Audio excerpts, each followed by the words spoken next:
রবীন্দ্রনাথ আমাদের সমাজ জীবনে এক অনন্ত জাগ্রত শক্তি। আমাদের অহংকার, গর্ব, বাঙালি সাহিত্য সংস্কৃতি সমাজ জীবনে তিনি এক জ্বলন্ত ধ্রুবতারা। রবীন্দ্রনাথ ছাড়া বাঙালি সাহিত্য সংস্কৃতির জগৎ অধরা। রবীন্দ্রনাথ সমাজ জীবনের অন্যতম মার্গদর্শক। আজ সন্ধ্যায় রাজধানীর মুক্তধারায় এইভাবেই নিজের অনুভব আর অনুভূতির কথা জানান দিলেন মুখ্যমন্ত্রী ডক্টর মানিক সাহা।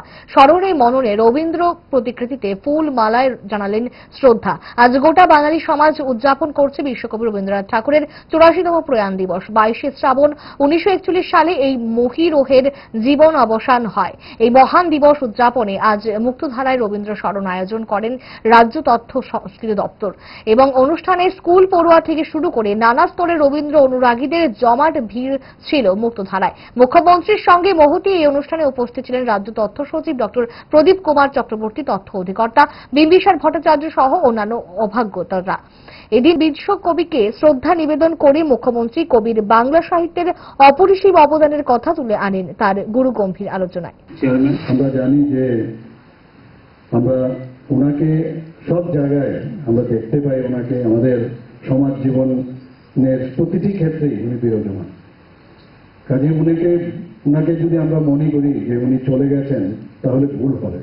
প্রতিটি ক্ষেত্রেই আজকে উনি ধ্রুবতারার মতো বিরাজমান। ওনাকে সামনে রেখে আজকে সমাজ বা পৃথিবী বলবো, আমরা বাঙালিরা তো আছেই, সমস্ত মানুষ কিন্তু ওনাকে সামনে রেখেই সামনের দিকে এগিয়ে যাচ্ছে। আমরা জানি যে ওনার যে চিন্তা চেতনা এবং যে সংস্কৃতি সমাজ জীবন ও দেশপ্রেম, সেইগুলো কিন্তু সবকিছুই রবীন্দ্রনাথ জড়িয়ে আছে।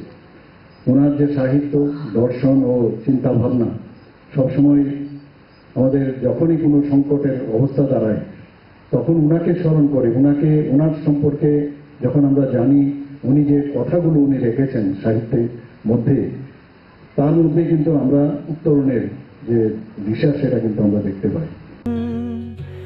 আপনার চেয়েও আপন জুড়ে থাকে বাঁধন, আপনার চেয়েও আপন,